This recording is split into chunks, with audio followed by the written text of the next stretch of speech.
Present. Present. Thank you.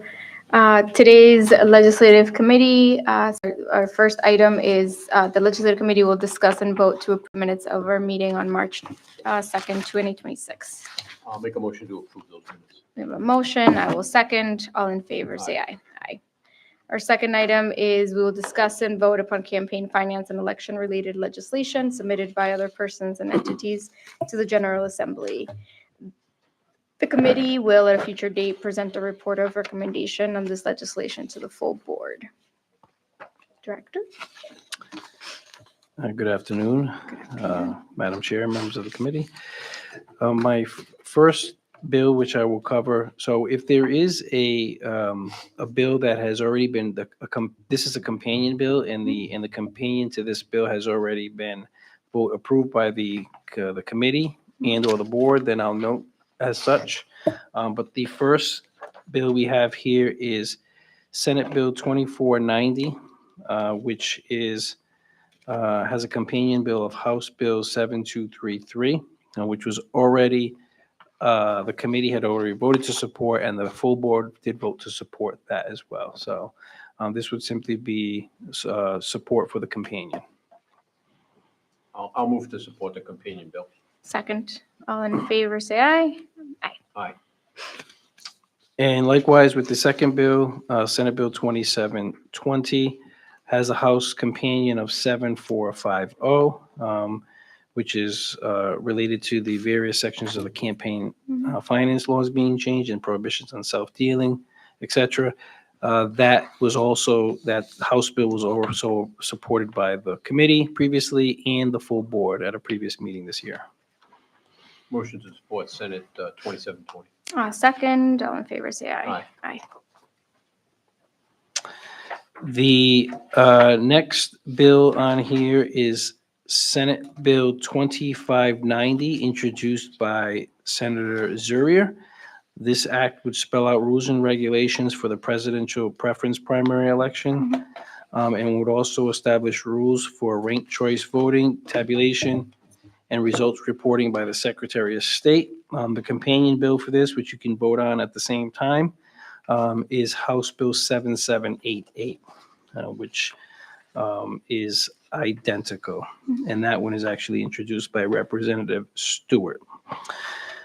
This bill, the staff did have some concerns about this bill because it could lead to multiple page ballots in the presidential preference primary, which we have never had historically. And for this bill and the other ranked choice voting bill, I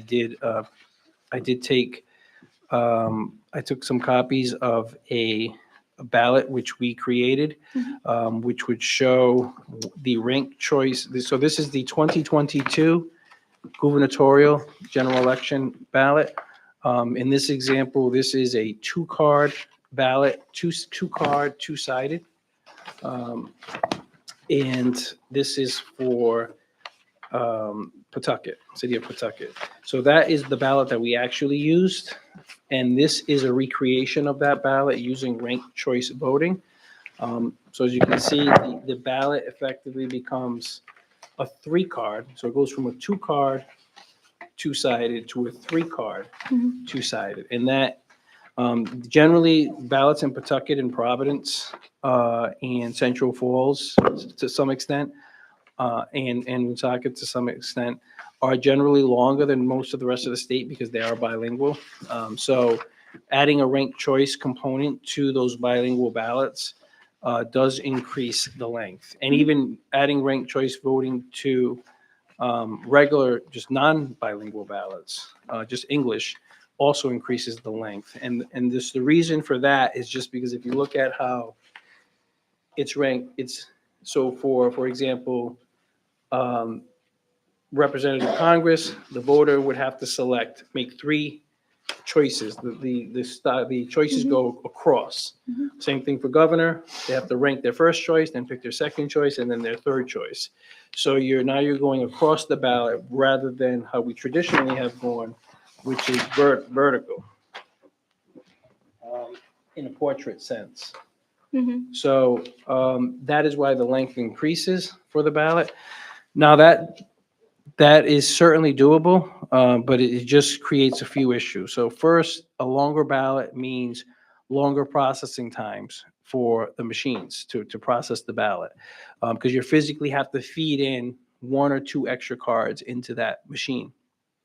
Um, Potentially could also lead to longer wait times in the voting booths. Mhm. So that would mean we would either need more voting booths Mhm. or have to accommodate that into the wait time, which we're supposed to aim for less than 30 minutes wait time by statute.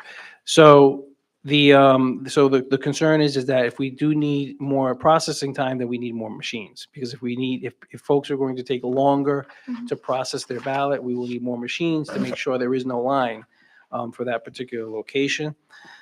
The other concerns that we had is that our ESNS does not natively support ranked choice voting. Although they can output the file that we would need to do the ranks, we would actually have to purchase the software from a third-party vendor, contract with a third-party vendor, in order to get the rankings and to get the results. So that means that our vote totals would be going through another system, potentially non-certified system, to generate the results. Since to my knowledge, there is no federally certified ranked choice voting software. And then that would obviously lead to a higher cost, and then it takes time to process through that software.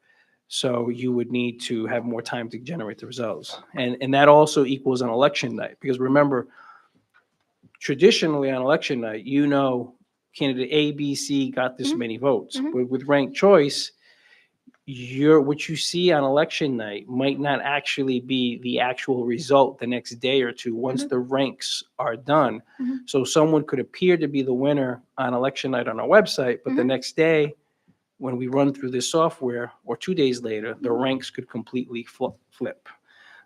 So that would lead to a delay in results for that. And one of the other things I notice is that in I know Cambridge, since I've sat on a couple of committees that have included ranked choice voting, like the city of Cambridge, Massachusetts, they have done ranked choice voting for decades. But in Massachusetts, it's slightly different, because the cities and towns operate their own voting equipment. They basically are like mini board of elections. Oh. So in their 160 so cities and towns, they actually they have contracts with ESNS, contracts with the various voting vendors, and so they do things differently in each community from several different vendors. In Rhode Island, it's different because we're statewide. We're a top-down state, so everything is uniform. So this so in this case, I'll get more into that in the next bill. But in this case, um, it would be it would be for the presidential preference primer, which is the proposal that we've seen before. So the impact isn't as much as the next ranked choice voting bill. That I want to get the two confused. This one is simply to enact it for the presidential preference Mhm. primary, which we have only had one card ballot thus far. And we wouldn't have a problem with machines for this, because we generally close more polling places are combined for the PPP. So we have extra machines because we're not opening everything Mhm. for the presidential preference primer. So machinery is not a problem for ranked choice voting in the PPP.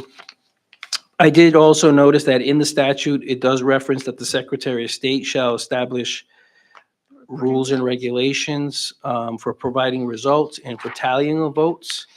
And that does not occur. The Secretary of State's office Mhm. doesn't tally votes or issue regulations for tallying or releasing results. They don't release results. So that would need to be changed. So Mhm. those were our concerns after reviewing the legislations. And like I will say with the next one, the other aspect of this is the RLA. We're required by state law to conduct an RLA. Mhm. It is not proven yet that ranked choice voting is compatible with RLAs. That there is some research still being done on it, but Mhm. it is not certain that RLAs can be done on a ranked choice. Mhm. And we are required under state law to conduct Mhm. an RLA for the presidential preference Yeah. So it primary. would So require like several different things to change. if yes, anything. it's more Wow. complex than Mhm. switching just the PPP over to ranked choice. So those are our concerns with it. Certainly to move to ranked choice is a policy question, but those are the impacts it has on the conduct of the election from the point of view of the staff. So I just have a question. Please. So a couple of questions that I have on Miguel. One, the recount provisions. How do you foresee this affecting recount provisions? Not a huge impact on recounts, other than the fact that we will run the recount exactly as we do today. We would just have more cards potentially, so that means more ballots through machines. And then we simply have to get the file from ESNS, and we would have to work with a third-party vendor to load it into their system to generate the ranks. So whether that would be a couple of hours, I'm not sure, because I'm not sure what that process looks like, but it wouldn't be an immediate we work with our equipment with ESNS, we get the results, here are the results, the recount board certifies them. Mhm. It would be a next step to get it into that software system to generate those ranks. And so that might take potentially another few hours a day. Again, not sure, because it's another step that we're not familiar with. And tabulation, I think you already spoke about. So I guess I have a couple of issues. I have an issue with the results, and I certainly have an issue with the rules and regs not being established by this board rather than by someone else. So I would have an issue with this legislation based on those two items. I would be suggesting maybe that. Are you suggesting that we hold this, or are you suggesting we just do support, no support, or no position? I have concerns with it as it's drafted. Certainly, it could use some, I have had no contact with the sponsor yet. And he is definitely very cooperative with the Board of Elections on many different pieces of legislation. So I'm sure he would be happy to hear the staff's position on these. But again, it'd be up to the committee whether to support it or no position or oppose it as drafted. I mean, my feeling is to move non-support, with the understanding that if there are changes, it could come back to us. My only concern is we're relatively late for a bill of this nature. This isn't just a simple, we're gonna add this onto the budget bill. This is relatively late. So I would move not to support it based upon what the director has provided. Yeah, and I'll second with what was mentioned. All in favor, say aye. Aye. All right, And so I'll make the same motion for House 7788, Second. just to handle them separately, Yeah. right? Is that what we should do? You can, you could also, so long as it's identical language going forward, you can just have one Just all of motion them. Yeah. for any companion Mhm. piece of legislation. the next bill is Senate Bill 2951, along with this House Companion 7981. The Senate bill is introduced by Senator Coleman, and the House bill 7981. is introduced by Kislak. Kislak, yep. So regarding this bill, everything I said about the previous bill with ranked choice voting is applicable to this for the most part. Couple of differences. This bill is actually a new take on ranked choice voting. So this actually, it makes it possible for a community to enact ranked choice voting for their municipal elections and for any Senate and rep districts which lie exclusively within that community. So this is a different format of introducing ranked choice voting to Rhode Island voters. Now, with that, the concern with that, other than the concerns I mentioned with the previous ranked choice bill, is as I was mentioning about Cambridge. Cambridge is its own in Massachusetts does this, but they contract with their own vendor. They have their own voting equipment vendor. They are unique and separate from all of the communities within the state of Massachusetts because they operate on a town level basis for voting equipment and vote tallying. In Rhode Island, we're top down. We are uniform statewide. So Mhm. you vote in Barrington the same way you vote in Westerly Mhm. and across the state. This would introduce variations to how voting is conducted in different communities, granted with the permission of those voters. However, it would be potentially confusing in terms of for recounts, in terms of for voter education, for poll worker training, Mhm. to have some communities using ranked choice voting and others not using ranked choice voting. And since we do train statewide, that is something that we have to take into account versus other states who they operate on a county or a city basis. They train only their poll workers, and that's all they have to deal with.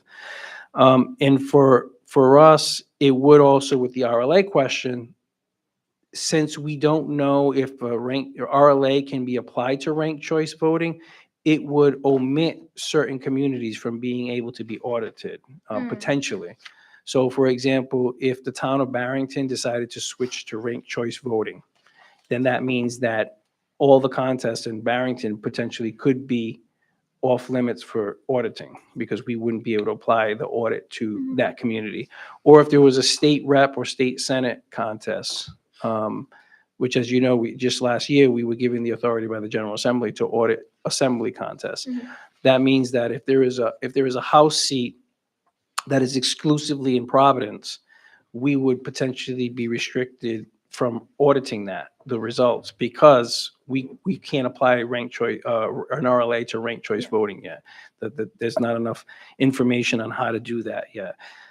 So those were just our concerns with having non-uniformity across the state, things being non-uniform as they are today, and us being a top-down state, whereas the Board of Elections administers elections statewide. And so those were our concerns, in addition to the third-party system being needed, I was just gonna ask. and then the potentially extra voting equipment having to be sent to those communities for that reason. Because would it mean that, let's say it's Barrington does this, Barrington would have to contract themselves with this third party? No, that's It the would be thing. We you for Barrington. would bear the cost of that because the state would bear the Yeah, cost yeah, of. yeah. They Okay. actually wouldn't be allowed to do that because you. Because your we're department has oversaw. control of Correct. the Yes, election. exactly. Yeah, So okay. we would have to have the funding, contract Mhm. with the system vendor. There would be a whole process for Yeah, that. so it wouldn't even mean that their And funds. the other concern is that neither of these four bills, none of these four bills have anything in here for education. Yeah, They there's all no money say- attached to They it all say either. effective on passage. I'm just not sure it's feasible to change the whole system. And it also has no financial without a- structure to without go some with kind it. of leeway. Mhm. Yeah. So, Yeah. I'm gonna move no support Yeah. on both of these bills as well. Yeah. Senate Mhm. 2951 and House 7981. Yeah, and I'll second that.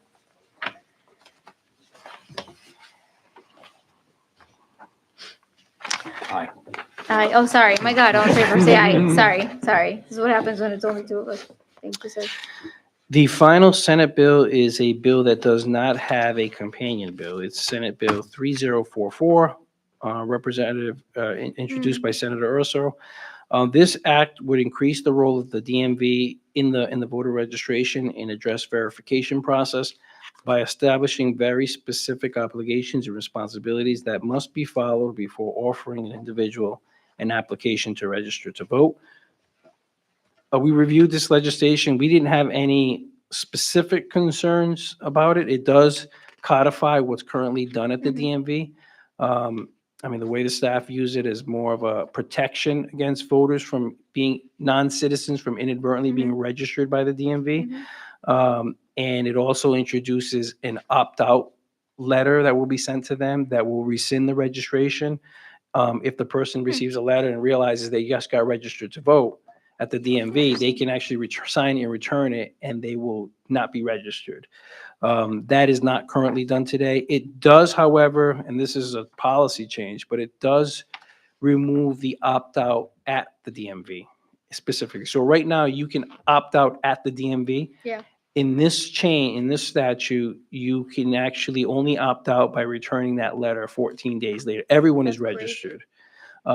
If you're eligible to be registered, if you're a citizen. If you check you're a Yeah. citizen at the DMV, you will be registered. You can't opt out at the DMV. Mhm. Some states are moving towards this, Mhm.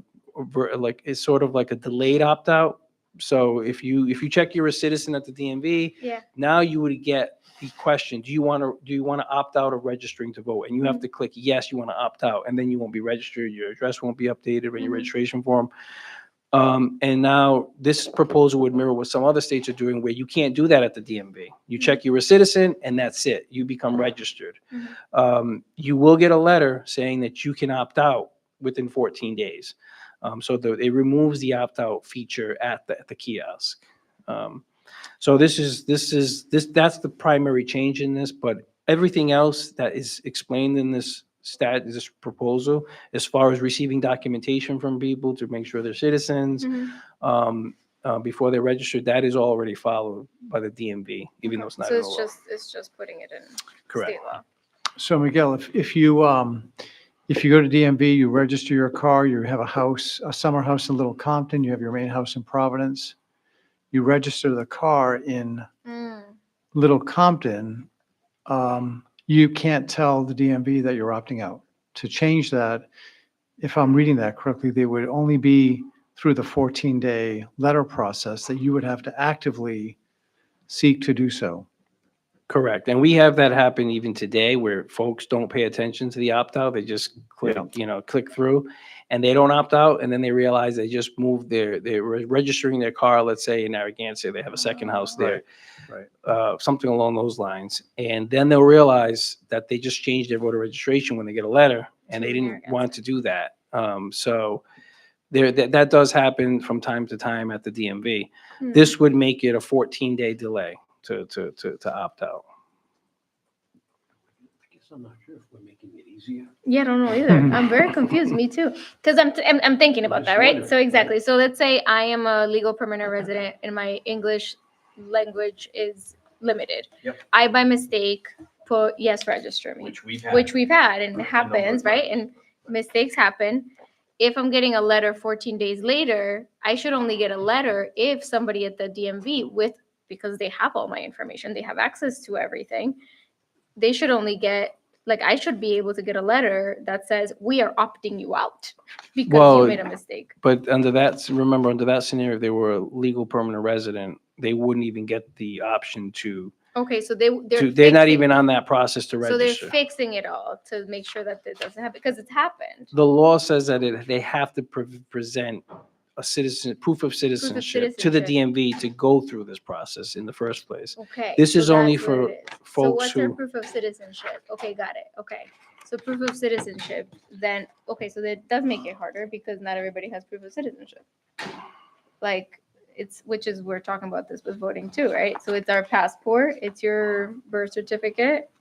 What else? But those would be Naturalization, thank you. items that they already asked for. So Hmm. to get an ID from the DMV, like driver's license or an ID, you have to show a certain amount of documents. So if Yeah. you're going to be a legal permanent resident and get a driver's license, Yeah. you show your green card. Your green card, yeah. You don't get offered citizenship. Mhm. Voter registration. Yeah. If you present a naturalization certificate or a passport, then you're going to be presented the options for Mhm. registration. So Mhm. that's already already segmented set, that okay. way. That's a good question. I don't know if it's making it easier or harder. I don't know. Do we Yeah, like I it? guess that's my Yeah. question. Yeah, that's a really, like, is it, I mean, because I guess it's harder I'm to almost opt thinking, out. like, let the DMV go up there and decide whether it's easier or more difficult, because I'm not sure. I think based on my discussions with other state election officials is what it does is it removes the decision from opting out at the kiosk. Mhm. So the theory Is that a is good that by having less people opt out at the kiosk, they potentially would forget about the letter or not opt out later, and they would become registered to vote and actually vote, and there'd be higher turnout. So Got it. I think the thinking is just sort of make it one more hoop to jump through to not register to vote. You have Yes. to actually go through a step to opt We're out. we're registering everybody. Got it. So in the scenario that That council Ray, raised, yeah. so if I have a house in Narragansett, Mhm. register a vehicle in I'd Narragansett, have to pay attention. and I don't opt out because I can't opt out. So what happens? I vote in Lincoln now.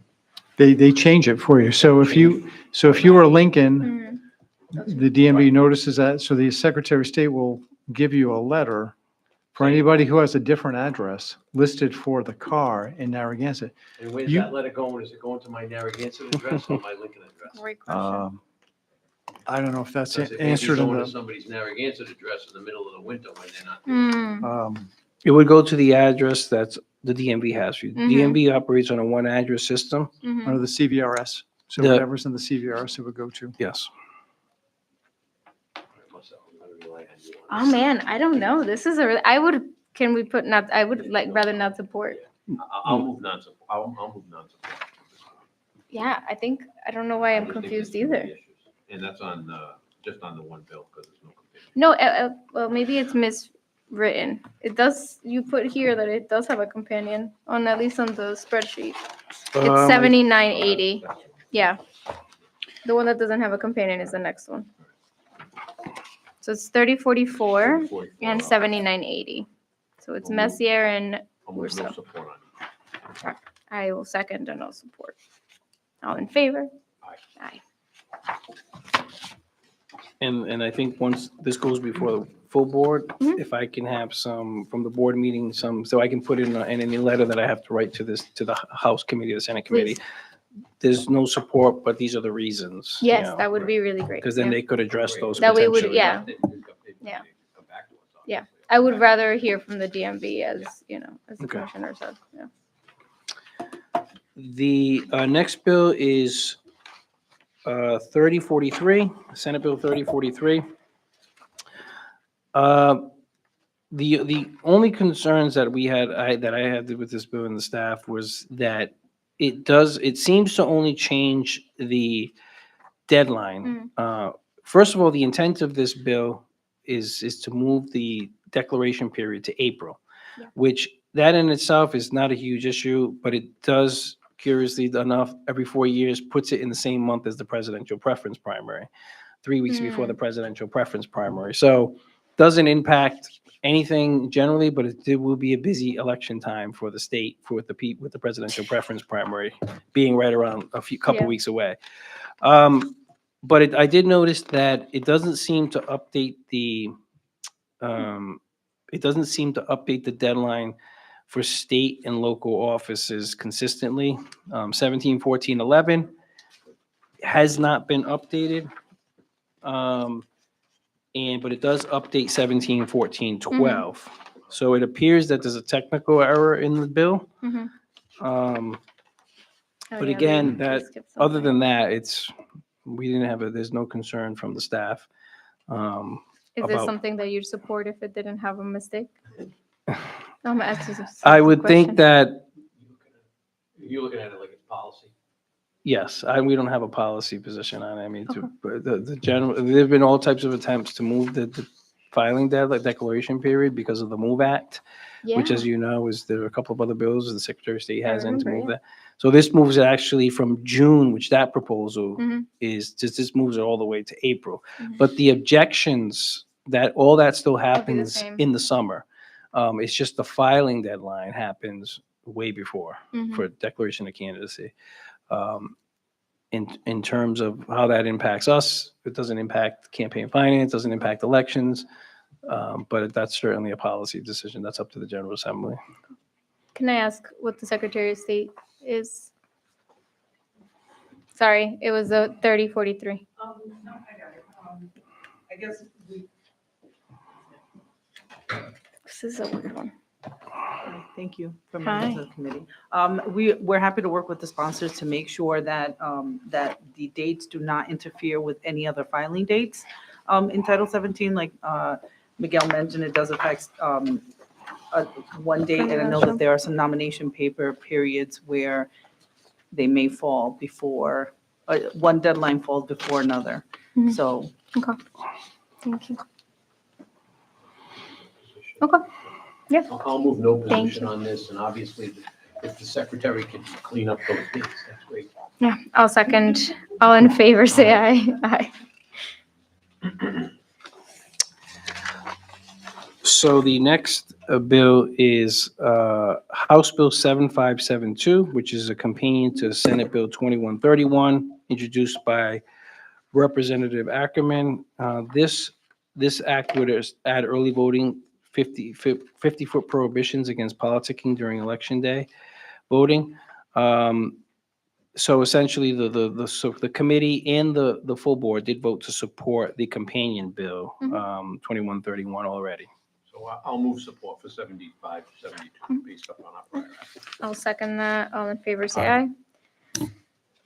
Similarly, in House Bill 7668, which is a companion to 2304, this House bill was introduced by Representative Cruz. The act would require that the state use the residence of persons in government custody for redistricting purposes. The committee and the board this year had already voted to take no position on the companion Senate 2304 bill.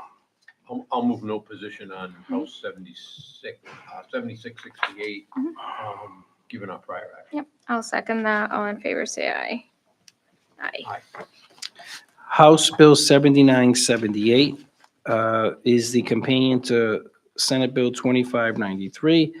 This bill is introduced by Representative Place, and it would redefine political party and define and distinguish between major parties and minor parties. The committee and the board both took a vote of no position earlier this year on the companion bill in the Senate. I'll move no position on 79, 78 House. I'll second. All in favor, say aye. Aye. The next three House bills you already voted on. So those are 7788, 7980, and 7981 were already voted along with their Senate companions a few minutes ago. That leaves the one final bill, House Bill 7977.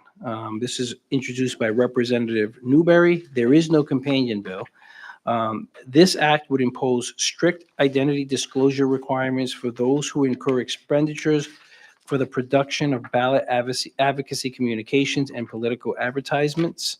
And I know that Rick has some remarks regarding this bill. Good afternoon. Hi, Rick.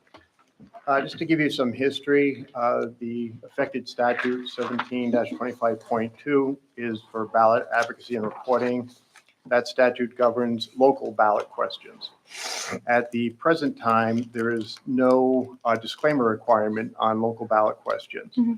Unlike 17-25.3, which governs independent expenditures in statewide referenda, there is a provision for disclaimers on all advertising. So this proposal is to remedy that, to put disclaimer requirements on the local ballot questions. Generally, staff recommends to support it. However, I did reach out to the sponsor's legal counsel and recommend some changes. I understand the intent of the proposal. I didn't think the language that was being proposed went far enough. The proposal states that no ballot question advocate shall make or incur an expenditure for any communication unless there is a disclaimer. However, by definition, ballot question advocate is defined as any person or entity making an expenditure with a cumulative total that exceeds $1,000 in a calendar year for ballot questions. So therefore, no disclaimer would be required if the person or entity expended $1,000 or less, which is not the intent of the proposal and does not align with the disclaimer requirements for the statewide referendum. So I proposed a change in the language that I felt would remedy that and provide them the full disclosure that they were seeking. I did so on March 4th, shortly after this bill was introduced. I have not heard back on them. The legal counsel did say he was on board with those recommended changes and would pass it along. And you'd be in support of it if those changes? Yes, exactly. Because then they'd be consistent? Exactly. And there have been attempts to harmonize the two statutes in the past. It just has not gone anywhere. So I do think this is a good measure to at least provide the disclaimers on the local ballot questions. Ray, can we move support based upon On the the changes. changes that he's recommending? We did that before. When did you do this? Who did you speak to? What were the changes? I haven't seen that, have To I? legal. Did no, you, I did spoke- you gentlemen send that to me? Because I don't know anything about it. Okay, I will say, I have not sent. it. Okay. Yes, I spoke. I have no, I can't take a position on it until I've seen it. Well, I'm going to move support Mhm. With the based amendments. upon the changes that Rick presented and also with the caveat that Ray have the opportunity to review those Sure, changes. be happy to once do they're- so. Once they're put into the Yeah. physical bill. Yep. I'll second that. All in favor, say aye. Aye.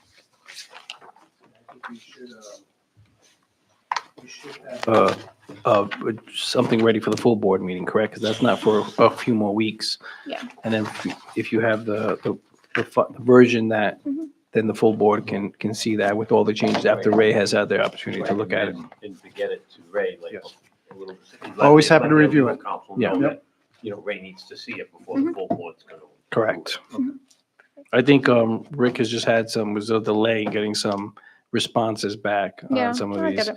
So that's why it hasn't I mean, gotten it over sounds to like a Ray good yet. idea. I mean, Yeah, I'd be supportive of it, yes. That sounds good. All right. Do we have a motion to end the meeting? That concludes my legislation for Do we have today. a motion? Motion to adjourn. All in favor, say aye. I was Yay. only waiting until he said he was finished. Or I could